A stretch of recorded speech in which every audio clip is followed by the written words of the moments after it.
let's do a quick introduction. Since Jeff and Ivan already talked, so I will leave you two a little bit later. So what about Tatyana? Can you quickly introduce yourself? Sure. Good evening. Good evening, Brian. Good evening, all the participants. My name is Tatyana Kalita. And in the last 10 years, I was really focused on risk management, specifically non-financial risk management and technology and cyber and all these exciting things that we have been just talking about were a part of my purview. I was mostly specialized in governance, establishing different risk practices, methodologies from the enterprise perspectives. And one of the last gigs I did was to implement a governance risk and compliance system.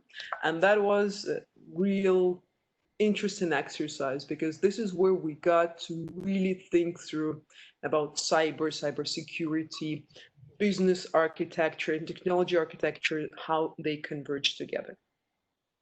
Before that, I spent a number of years advising embassies on political, economic, and social issues, and also had a stint in ready-to-wear, bringing Max Mara Fashion House to my home country of Belarus. So that's my brief bio. Wow, that's a very rich experience. And I already see people submit, people comment on you as a rock star, Tatyana. Some people mention, I know the Tatyana. Give me a guitar and let's get the band together. It seems like we have a really good crowd in here tonight. Okay.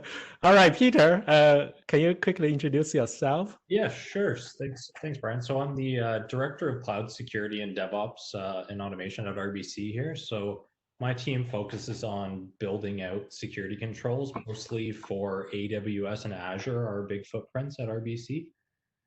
Previous to this, I led a team of developers doing automating kind of our internal security controls on our on-premises data centers. And then prior to that, I worked in our security operations center as a threat intelligence analyst, building out rules in our SIM, trying to detect attacks, again, mostly for our internal infrastructure before we started to move a lot of our workloads to the cloud. So that's a little quick background about me. Excellent. So cloud has a lot of areas. So Peter specialized also in the automation, DevOps. So those are very kind of a leading edge technology and the leading edge domains. So that's very good. So we'd love to hear your insights tonight. Jeff, maybe you can also introduce yourself a little bit. Yeah. Sure. Again, my name is Jeff Deininger. I'm a principal SE at ExtraHop. Been with ExtraHop for about 6 years now, and I'll say like what's fun for me is working with customers and really helping, particularly blue teams and defenders and IT pros improve their relationship to technology through capabilities that the cloud offers us. Excellent, wonderful. And Ivan, can you also quickly mention something about yourself? Yeah, I'll do it very quick. Ivan Menalo, technical specialist for Microsoft, covering security compliance. My role is great. I'm a technical pre-sales engineer that gets to meet with hundreds and hundreds of customers across Canada, and I really understand their security challenges. And then we go in as Microsoft. And the nice thing about Microsoft, sometimes it's a double-edged sword, but the thing about Microsoft is we play in so many areas. And cloud is just one of them. We have a tri-cloud, technically. We have Dynamics, we have what's called Modern Workplace, and we have Azure as well. So it's nice to dip your toe in everything a little bit because it gives you a good understanding about the ecosystem that's out there. Excellent. All right, so our agenda for panel discussion, the topic is the industry insights about cloud detection and response, which is the theme of tonight's session. And so I prepare some questions. I will ask our panel to provide their insights. And also I will monitor people when you submit your question through chat or Q&A. I will also use your question on behalf of you to ask our elite panel's speakers. So let me start. Normally, I know cybersecurity is a very big domain, right? So there are so many areas. And there are also like fancy terms, like an interesting topic keep coming every day. I usually, for my personal preference, I like to ask a why question first. So any new term. So speaking of the cloud detection and the response, I know Gartner this year, they mentioned in 2020, they always list like a top cybersecurity risk trend. They list extended detection and response as one of the top trends. So there are 9, so they actually list as a number 1. So related to that one to the cloud, so it sounds like it's very important. But from your perspective, why cloud detection and response is so important? Can you give us your understanding about this topic? There's no specific order. Anyone can jump in. Yeah. You can also call people's name. I could kick us off there. So yeah. Okay, Peter. Yes, so at least at RBC, a lot of our business is starting to move to the cloud. A lot of our workloads are moving out to the cloud, and so obviously you want to protect that infrastructure. It makes it so easy to misconfigure cloud resources, and then you don't have that nice perimeter like you're used to with our on-prem services, where one click of a button could kind of introduce or open your entire infrastructure up to the public. So I think having that automated detection and that automated response is a really key part to securing your cloud infrastructure. So I'm sure the other guys have a lot more to add there. Wonderful. So that's really from the larger organization perspective, why that plays an important role. That's great. Anyone else want to provide some insights? I guess I'll chime in quickly because I was mentioning Microsoft Threat Protection, and that again, we were thinking about naming that XDR before it actually dropped, and I think the story internally, and I know all this is recorded, so it'll be used against me at a later time, but I think they literally switched the name within the last day or two. And XDR is very interesting because, again, most customers of our customers know endpoint detection and response, right? I think it starts and ends at the endpoint, and we have a lot of response capabilities that we can do there. So they want to extend that out to the entire ecosystem. That can be an identity, it could be a firewall or a network appliance, it could be data, it could be anything, right? It's just that we want to extend the same set of capabilities that classically we looked at in the EDR lens outside. And we see that with a lot of our competitors. Like you can just, using your favorite search engine, Bing, you can actually Bing things like Palo Alto XDR or McAfee XDR, and really it's just a cross-platform where they're just trying to extend out to as many resources as possible, and that includes cloud resources as well, and that definitely includes cloud resources for Microsoft. Excellent. So from leading technology provider point of view, so thanks very much for the insight. If I can chime in, so from more of the historical and risk management perspective, and maybe management in general. So when we think about XDR, this is meant to be a cover-all, basically like a platform that will link to other solutions to deliver some visibility into clouds, networks, endpoints, applications. So by definition, cloud detection and response is a part of XDR, and we cannot really differentiate one from the other. However, if we take more of a historical solution and more of a historical approach, then we started with computers. The computers started being connected into networks via cables. Then internet showed up, and the computer started accessing internet. Then we had mobile devices, and this extended from just the networks and the endpoint solutions into endpoint solutions that were mobile devices, and they were not as unanimous as predictable. And then with the appearance of different cloud flavors, it can be SaaS, it can be infrastructure as a solution, it can be a platform as a solution, it can be serverless, right? You name it. Then our threats and our capabilities to detect the threats really started to suffer. When we think about big financial institutions, and especially banks, as we have RBC as our main sponsor in here, then according to the 2019 research, around 97% of banks have a cloud strategy, or even a multi-cloud strategy. However, only a quarter of these banks actually have the practices and tools to be able to effectively put the measures in place to monitor and prevent attacks. And as we see right now, the attack surface is becoming really elastic. It shrinks and expands with time and with the needs of the financial institutions and other institutions. The attackers have become more savvy. The visibility of technologists or stocks into the data has really decreased, and this is what we're trying to discuss in here, how to actually improve this visibility. And also the amounts of data on the clouds have grown exponentially. That's why when we're talking about cloud detection and response and why it matters as a part of XDR, we need to think about the ways that we can or cannot control the cloud solutions, because cloud solutions can be procured by the centralized IT teams as well as by the rogue operators. And we know the capital markets have considered to be rogue operators in many institutions, right? Then the visibility into the riskiness of different cloud solutions. So not all of these solutions actually undergo a rigorous risk assessment, or the results of these risk assessments are not properly documented. And then last but not the least, the challenges with monitoring compliance to our internal procedures and processes, as well as with the external regulators. So all this really makes the cloud detection and response one of the backbones, at least from my perspective, one of the backbones of extended detection and response. Apologies for a longer rant, but I think it's really important, and it's a really good question where we should not be really differentiating between one solution and the other solution. We should be looking at things more holistically. Yes.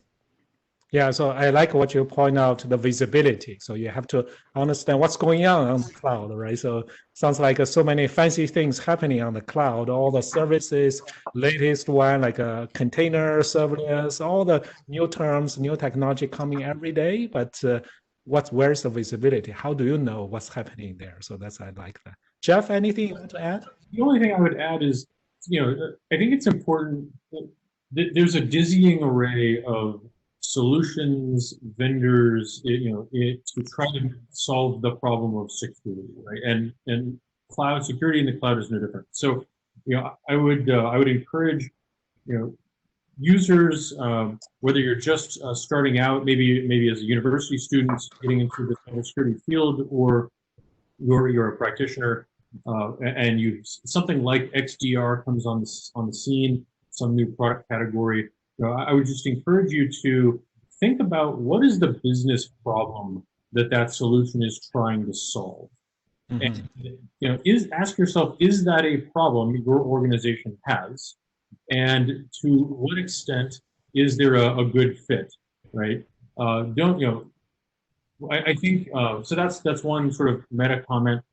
The other one that I would make is if the problem is about detection and response, right, which we get from the name, of course, it feels a little like XDR is kind of jumping on this detection and response bandwagon, right? First we had EDR, then comes along NDR, and now we have XDR.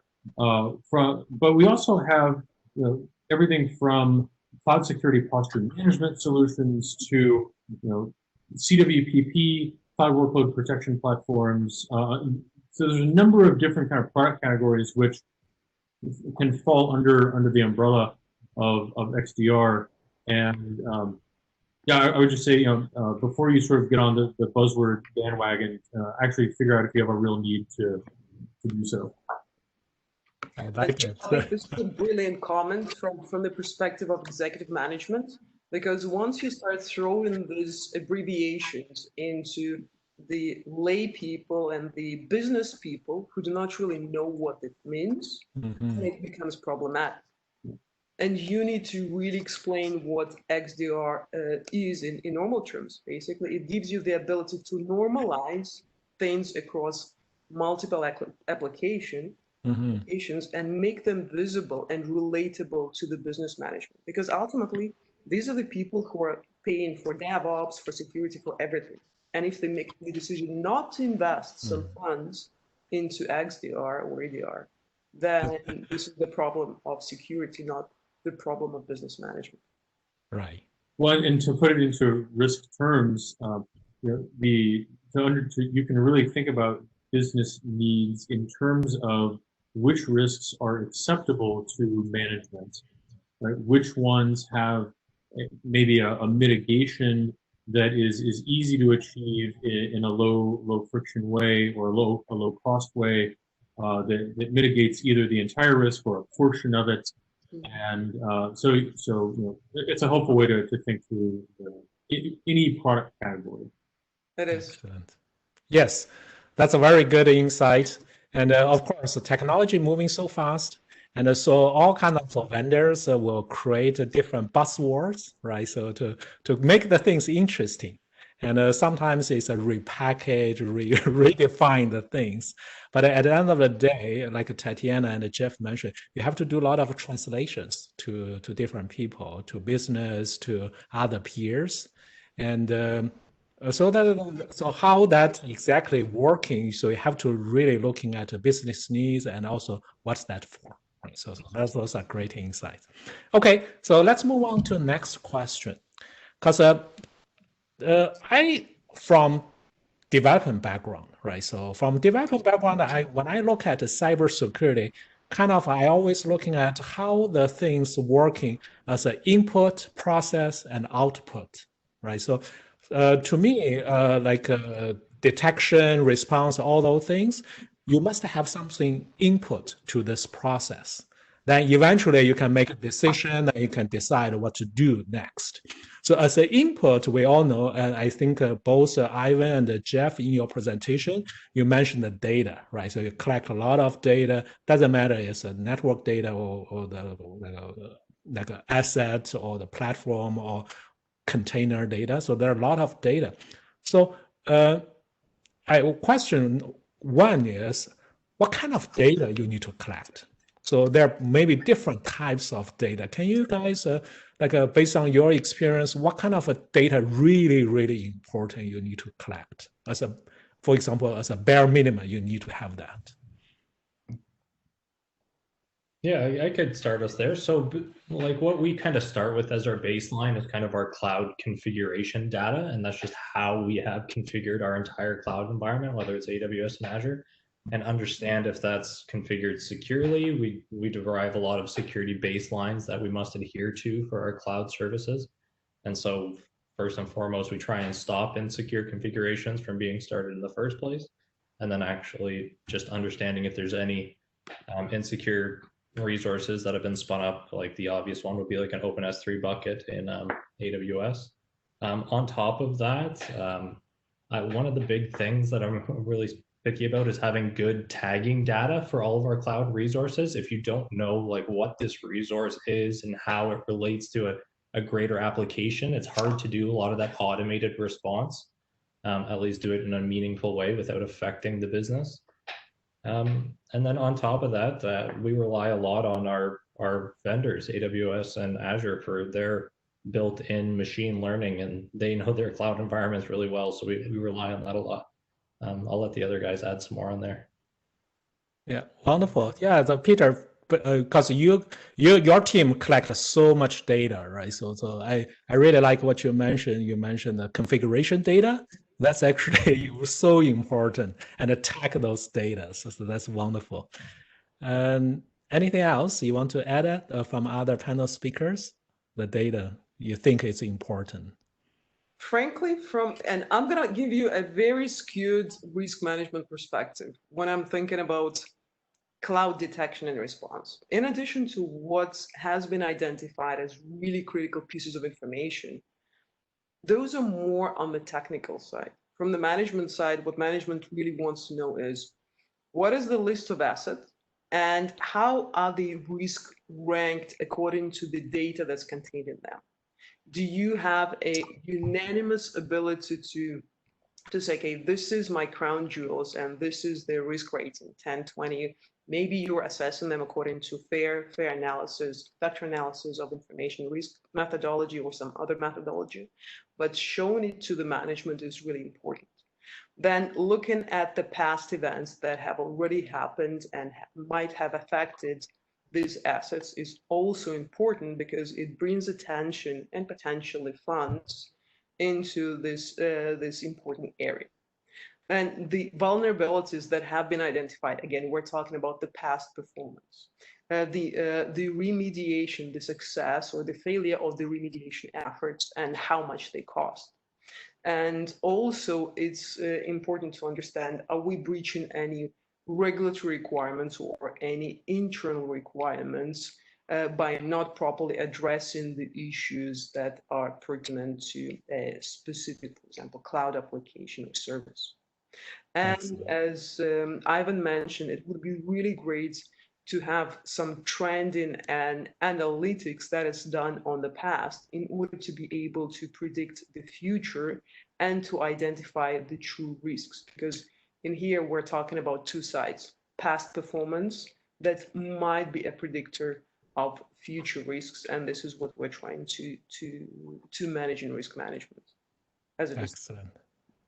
Yeah, so let's bring the perspective from business side, because at the end of the day, when you use the data, you need to serve for audience. One, of course, the technical people, but you also serve for business people, or maybe some machines for the next step. Right. Okay, great. And so speaking of data, so we collect so much data, right? So we collect cloud data. I don't know, there's a one philosophy is as much as you can collect, you get everything. Sooner or later, you will use that. But on the other side of the philosophy is we only select the data we need. I guess that's also related to the challenge. How do you collect data and how do you correlate those data, especially you think about multi-cloud. You have Azure, you have AWS, you have GCP, you have on-premise. So what do you see when you have those multi-cloud environment? Are there some challenge? How do you collect data? How do you correlate the data? So what's the insights in that area? Yeah, I know we have a lot of trouble kind of correlating data from our different cloud environments. It comes in very different formats. So we rely on a SIM. We leverage Splunk in our cloud instance for taking in all of our data that we've leveraged from our cloud environments. That's where we do our correlation and alerting from there. So that's kind of where we are doing that. I don't know if the other guys have some insights. Yeah, well, from I mean, again, because we are a provider of technology, I guess it's a little bit different view. But what we try to do is I think I talked about it a little bit previously, but we try our best to normalize data. So we try, like a signal from AWS or a signal from GCP should look no different or behave no different than a signal from Azure. And oftentimes for our customers, it does, right? And then that becomes the challenge then, because how can you correlate an event that doesn't look and feel or behave like another event? So that means that our customers then have to write a lot of intelligence. And when you write your own intelligence, when you create your own bridges, that's when it becomes very, very difficult and challenging. So I know in our solution set and in log analytics and the Azure Workspace and Sentinel, we're really trying our best to normalize data and cross-correlate our data sets for our customers.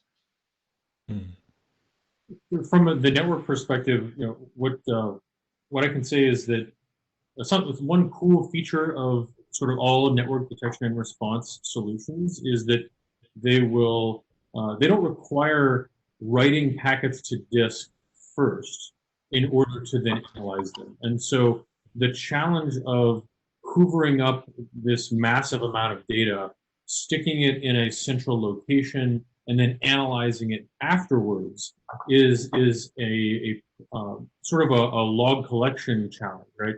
With packet analysis, what NDR solutions will do is analyze the packets where they live. So if you have a sensor that is deployed adjacent to your workloads in a data center, in a VPC, in an Azure VNet, etc., you can have that sensor drink in the packets from those workloads, analyze the packets in place. Once the sensor has extracted the metadata from those packets, the metadata can be stored, which is a much lighter footprint on disk than the full packets. And so in that way, some folks think of it as kind of a compression ratio of packet data into metadata, but it certainly solves the data gravity challenge of moving around data to, say, into the cloud to get analyzed by ML or to store it centrally. Yeah, that's great insights because at one time I was a project manager for the big data, not big data for say, it's a data warehouse project. So the pain everybody experiences is a garbage in, garbage out. So if you can in the early stage process clean those data, that will be the better. And the less you process, of course, that will be improve the efficiency. All right. So talking about general speaking, like a cloud detection and response, what do you see some common challenges? Industry provide all kind of solutions. Doesn't matter it's NDR or cloud or SIEM, all those. But what do you see some common challenges? May or may not be technical side, right? So it could be people or process side, or maybe related to latest technology. So what's your insight? What do you see the common challenges related to this topic? How much time do we have? About 30 minutes to go. But really, you need to play, pick the top one you want to mention. So many challenges, I know. There are a ton of challenges, and I think, from my perspective, particularly, and I'll focus on cloud. Customers are dealing with the basics, challenges around the basics like asset management. So if you go from the data center world where the lifespan of a bare metal server or a virtual machine is months or years, to the world of ephemeral, containerized and virtual machine based workloads in the cloud that might have a lifespan of hours or minutes, then asset management now becomes significantly more complicated. Even the definition or traditional concepts like an asset get challenged, right? Sort of at their very core. So understanding where data resides, how data is interacted with by users, what constitutes the things that we want to be defending, whether those are workloads that are processing data or data itself in repositories like S3 buckets or in databases. Cloud represents a big curveball in how we think about just the fundamentals of things like asset management and identifying where our stuff is. Mm-hmm. Asset management definition is very important. From project management point of view, you need to know your scope before you can implement the solutions, right? So if you don't even know the target, how do you manage the security? Right? So that's a really good insight. Anyone else want to add on that? So some of the issues that we have are understanding kind of the context for events where we need to understand why or what led up to this kind of security event happening. So I think that's where a lot of your automated response can come in to kind of collect that previous information and associate it with the security event that happened. Another big issue we have is just managing whitelists or exemptions to some of our security controls, and then how that feeds back into the risk posture of our environment, and just trying to understand that entire risk posture. And then the last biggest one is just affecting applications. If we want to do automated response and maybe shut down some services or something like that, it's really hard to do that without affecting applications. And so, I mean, really data quality and understanding the tagging associated with resources or something that we're trying to look at to help with that. But those are some of the issues that we run into. That's very true. You don't want to stop a development team doing their fancy job. Okay. Bryan, I think one more, maybe two more things that I wanted to add, especially if we're talking about the multi-cloud or cloud in general, is the lack of visibility into the hosts and the services that they're providing. Because if we had a very simple laid out architecture where, like a proxy of a well-developed and well-maintained CMDB, we would know where things reside and how we can fix things. However, with the cloud, it's not as easy. And that's why in the absence of such an easy CMDB or playbook, however you call it, hackers who are continuously looking to find a way in can find exploitable vulnerabilities that we as insiders may not be able to notice. And the second element is, again, privacy of information as well as the regulatory compliance, because we can rely so much on the cloud providers if we're purchasing their services. And usually when we're doing the third-party risk assessments, we're not really privy to the internal doings of the company. And it's really hard to get access to the internal documentation, internal requirements of the results of the pen testing. So these two things are really important from the risk management perspective as well as from defensive perspective. That's a transparency from the cloud providers. Exactly. Even you, Ivan, you're from the cloud provider. What do you say? I think one of the big challenges is the pace of change in the cloud, right? And the solutions that we offer to our customers, and where we do a lot of discussions that we expect you to move workloads very aggressively, and we talk to a lot of business people all across, like all of our customers across different LOBs or organizations, and the real challenge is how do you keep up with this pace of change, right? And how do you use cloud detection and response? Because sometimes your security team might not be aware of the workloads that are running. Sometimes they might not be aware of the differences, and there are differences between Azure, GCP, and AWS, right? And those are some of the key points that there's a lot of complexity in the cloud, and there's obviously multi-cloud strategies. It's just sometimes I worry for our customers because the complexity involved is just scaling out to a proportion that it makes it very difficult to understand. Yeah. And Ivan, you're absolutely right, because the complexity is not just from the technical perspective, but as you hit the nail on the head, it's from the customer perspective, because the idea of a centralized IT with 100% purchasing power is long gone. And now different agents within the same enterprise can go and purchase cloud solutions. So this really provides a lot of headaches to the SOC teams and all the other security teams. That's so true. I want to go back, if we could, to Peter's last point around the risk posed in automated response to creating some kind of a service outage or affecting an application. So, Peter, I'm curious, to what extent do you prefer to have some human judgment in the middle there, right?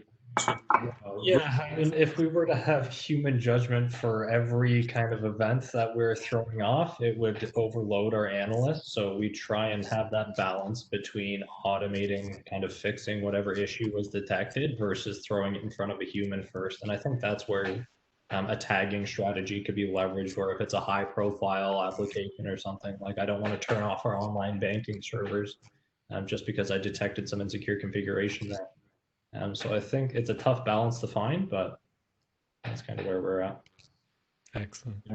We actually touch on that automation. So here's one thing I hear also from Ivan and Tatyana, the collaboration. Because cybersecurity is not just the vendor's problem, not just the user's problem. It's a collectively and across multiple vendor, across multiple user or third party. Together we work the same thing. Right, so it's not just the one tool can play the everything. And speaking of automation, Jeff and Peter just mentioned, that's actually my next question regarding the automation, because you have so much data there. So when I was a project manager, I mentioned that even for that not big data for say, we spend a lot of resource just to clean that data, correlate data, understand data, and set up even like a data, what's that called, a store, the data kind of ownership, or try to understand all those things, right? Somehow automation played an important role in the cloud. Doesn't matter it's a cloud or DevOps or security. So it becomes, otherwise you will always have all those like false alarm, all those things that people have to work on. So what kind of things you can do with the automation to specifically for today's topic, cloud detection and response, how automation is working in this domain? Can you share your insights on that?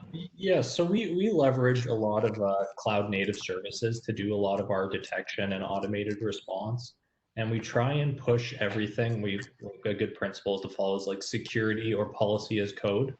We don't want to have anything manually provisioned, anything like that. We don't want to have analysts that have active access to any production instances or anything like that. So we try and follow a policy as code where we codify all of our security requirements and then have those automatically pushed out to our environment. If any new account in AWS or subscription in Azure is onboarded, automatically apply all of our security policies there. So we try and follow that security as code practice at RBC.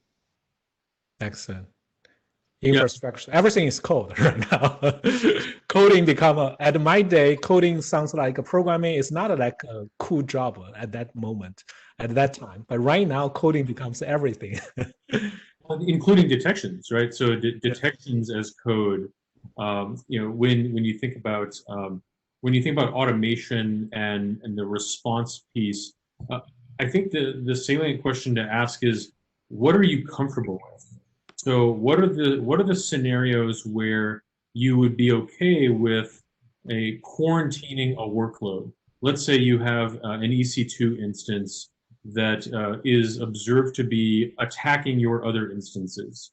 Would you be comfortable changing its security group membership to black hole all of its traffic and say take a forensic snapshot of that instance, right, after its network access has been cut off? Well, it kind of depends on what the instance is, maybe, right, or what the behavior is that it's observing. But it's I think the hardest thing to get for an organization to get their arms around is really just the forethought of coming up with scenarios where you would be comfortable taking certain actions if certain conditions are met.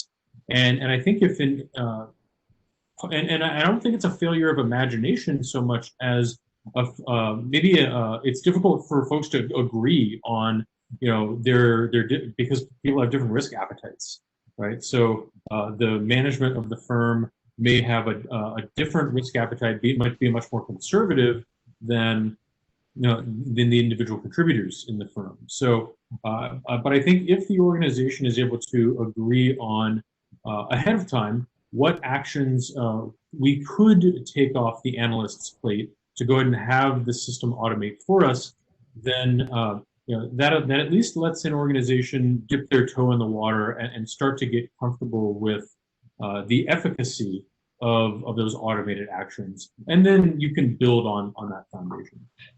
Mm-hmm. Yeah, incorporating feedback from analysts, I think, is a really important thing. Like if we had something go to an analyst, make sure you understand what output.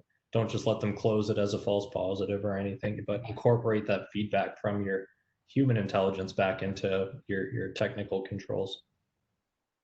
That's very important. Ivan, from your end, what do you view the automation, machine learning, or AI, whatever those are fancy terms? They're all fancy terms, basically. Yeah, we at Microsoft, we use it for two things, right? Is once on the detection side to make sure those detections are doing good things for both our customers and ourselves, right? For internal signals, and then we use a lot of automation for the response capabilities, right? And that's the actionability. Like we have workflows that can do crazy things like bring down services in Azure and lock out accounts and isolate devices and you name it, kind of thing, right? And I think I told that story very quickly of me doing something against corporate code and a workflow being automated. And that's something that we free up the SOC analysts to be more proactive, because many of our customers and even Microsoft of a few years ago was very reactive. We have a lot of alert noise, I guess, and we have a challenge really of how do we tackle those alerts and how do we free up the SOC to be more proactive, and then really on the response side, it's just about running these. I mean, we call it Power Platform, Logic Apps. It's I'm sure the same in AWS and GCP. There's a lot of things that you can do to offload some of these response capabilities and recovery capabilities. Excellent. So automation sounds like the key for the whole process. It will reduce a lot of fatigue from the security analysts. Otherwise, you will always have a big challenge for talent shortage. Bryan, can I interrupt you for a second? I have a question to you. So from your perspective, the organization that you're part of has continuously seen a lot of information. And for automation to become really effective, I personally do not believe that it can exist without some sort of AI, whether it's machine learning or natural language processing. But it takes some time for machine learning to kick in. And there is a gap, a time gap between when you introduce this version of AI and when it starts producing the results. So it's learning. What have you seen as a learning span, and what were you doing during this time of learning with the false positives or potentially the true things that were not properly identified by the automation? Yeah, that's definitely an interesting question. So we do have, again, I'll venture down the path of UEBA, right? We're in the space of UEBA for both cloud identities and on-prem identities. One of the challenges with behavioral analytics in general is it needs to learn some pattern recognition about the user, right? It needs to understand that, hey, I'm Ivan and I'm logging in from Toronto primarily, and I'm logging in against these services, right? And these are the actions I take, and these are the actions I don't take. And that's when I mentioned, I think in the part of the presentation was we had a 28%, false positive rate, and it was fairly high. And only when we train those models, only when we, let's say, tone them down a little bit, did we actually get an effective rate. But the challenge really is that we need a little bit more time to learn, right? And that's going to be the challenge. It's no, even for a company like Microsoft, like we can scale well. We have all the compute power in the world. It's still a difficult problem to solve for, right? Because data is data, and we get voluminous amounts of data. And so for some of us to understand our users, and understand Azure workloads and how they operate and how people use them and access them. I mean, identity and access management, when you just think about that, it's mind-boggling at scale, but it's a very challenging problem to solve for. So I mean, that's something that I'm sure gets tweaked on a daily basis on Microsoft. And it's very, very client focused because, again, there's clients in the FI space operate very differently than clients in the retail space as well. I will say that, right? Mm-hmm. So there's definitely something to be said for that initial machine learning behavior to kind of kick up or come online. Okay. Thank you. All right, cool. One other aspect of automation that we haven't talked about yet that's probably worth mentioning is the role of automation in making investigations easier for analysts. So everyone thinks about automation as quarantining the bad guy, or changing the firewall rule to cut off the connection. But a lot of times when analysts, the most difficult part of the analyst's job is to do these repetitive, mundane tasks like the virus total lookup or go collect a bunch of artifacts, right?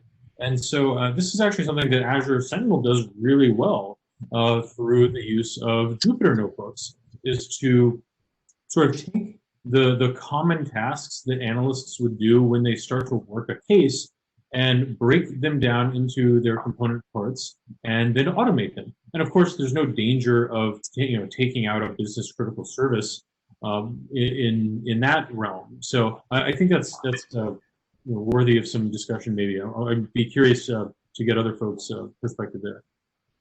Yeah, when I worked in the security operations center, a lot of our triage team would, they'd be doing the same thing day in, day out, just mostly gathering that additional evidence associated with an event.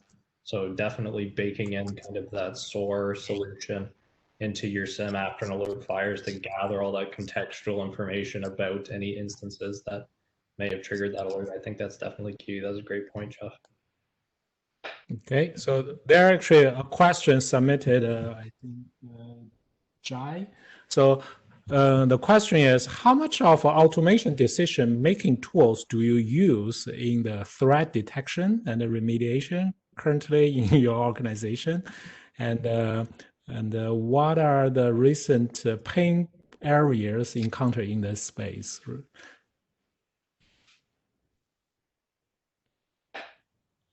I try to digest this question a little bit. That, Bryan. Sorry, what was the question, Bryan? I didn't quite catch The question is regarding the automation, the decision-making tool. So how much, I guess it's a kind of like a percentage. How much do you use those tools in your threat detection? Or kind of like, are you more rely on people or more rely on the tools, right? So that's my understanding of this question. Yeah, I think that's more of a maturity paradigm where you'll start relying on humans a lot. And then as they give you feedback into what they're doing or what they're seeing, you can transition that into automated response for some of the things. That's kind of the model that we're following there in the past. Okay. And there's one more question regarding, okay, we have so many new technology coming every day. So we call it technology X. So may or may not on your kind of automation process or data collection process at this moment. For people still carry that picture for security team, always say no to the new fancy things, right? So what do you view that once there's a new technology coming, all of a sudden, how do you handle the cloud detection and response?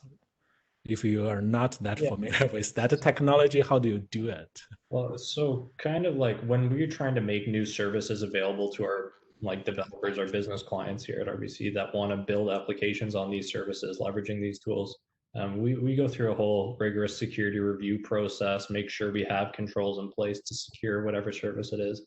And then that's kind of after it goes through a whole risk discussion. And then that's when we kind of make these tools available to our developers at RBC to leverage. That's kind of the workflow that we go through. Sounds like a lot of learning. So you have to work with the team to together figure it out. Well, and there's a balance, if I could just jump in, between developer productivity and technology adoption. So the security organization doesn't want to be in the business of putting up needs for developers to have some super bureaucratic process whereby everything has to be vetted for 6 months just before a developer can use it, if it's something that they actually need to do their job of shipping new features to customers to give their firm a competitive advantage. Now, I think the way that cloud providers have suggested using something like a multi-account strategy or a multi-subscription strategy to limit the blast radius where developers work and play and experiment provides a nice balance between removing the need to so thoroughly vet everything, right, that you're not hindering developer productivity, but at the same time, if something maybe should have been vetted more thoroughly that results in some kind of negative consequences, you've limited the blast radius of those negative consequences to just the developer account or just the one VNet that the one dev has access to, versus having that experimentation go on in an area where there could be more collateral damage for more critical assets. Excellent.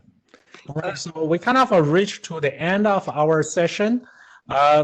We usually reserve one last question for any panel discussion. That's actually talent development, right? Because we observe the industry-wise, we have 3.5 million unfilled cybersecurity jobs. Even though automation, AI, machine learning can fill some gaps, but we still lack a lot of specialized talent, especially on the cloud. So by the way, before I go there, so I got a message from Jim. So RBC has a lot of opening there right now. So especially for the senior position, mid or senior position on the cloud side, if you're interested, you can connect with him on the LinkedIn. There's a link on the chat function. So speaking of talent development, especially for people who are interested in cloud security in general, and also maybe interested in cloud detection and response to that area, what's your suggestion or advice to them if they are just started their career? Yeah, I think get your hands dirty with cloud services. Like it's a pretty low barrier of entry to get yourself an account on AWS or Azure just to play around, understand how that infrastructure works. And then if you're feeling adventurous, maybe look at some of the attack frameworks that are out there for how you could break into some of this infrastructure. Don't violate your terms of service, but understanding how your cloud infrastructure works is great. Understanding infrastructure as code, and then just play around with those services and see if you can break into them. I think that's a great way to learn security, and as well build up your development experience on cloud platforms. Yeah, learning by doing, right? So you need to play that first, just like you ride a bike. So get some free trial from Microsoft. I don't say AWS at this moment, but get some free trial from Microsoft. I'm sure you can get some like a VM container or serverless things to play around with that. All right. So anyone else want to share your insights or advice? Bryan, frankly, I think what Peter has mentioned is the best way, one of the most challenging ways, but get your hands dirty. That's the number three advice from my perspective. And as you grow, you will learn about threats, vulnerabilities, you will learn about compliance, you will go into system configuration, overall cloud architecture, visualization, malware protection. If you want to, you can get your certificate like CCSP certified cloud security professional. But if you really want, if you really want to stay in this field. And another note is that I've seen a lot of enterprise architects migrating into cloud security because it's so diverse and it allows you to really use lots of skills that you have acquired, or if you want to expand and broaden your horizon. This is an area that is not just up and coming, it's been up and coming since 2009. But it's booming, and as you mentioned, the skills gap is humongous. So you will never be underemployed. That's so true. Also start with something you're familiar with to see how you can integrate that one, incorporate some cloud and security component to there. So that's a great insight. So Jeff and Ivan, please feel free to jump in. Just to echo the get your hands dirty comment, I totally agree with that. I would encourage folks who are interested in looking at live attack traffic in a safe environment to check out the ExtraHop online demo and take some of the guided tours of the product. You'll actually see what a DC sync attack looks like, or what the Drupal-Geddon exploit looks like, and how detecting that behavior may work. So Jeff, you mentioned the ExtraHop has some live labs. Are they free or It's completely free. So it's just extrahop.com/demo. The full product is available online for folks to analyze. Obviously, network traffic samples, and including normal traffic, application traffic, and attack traffic. Mm-hmm.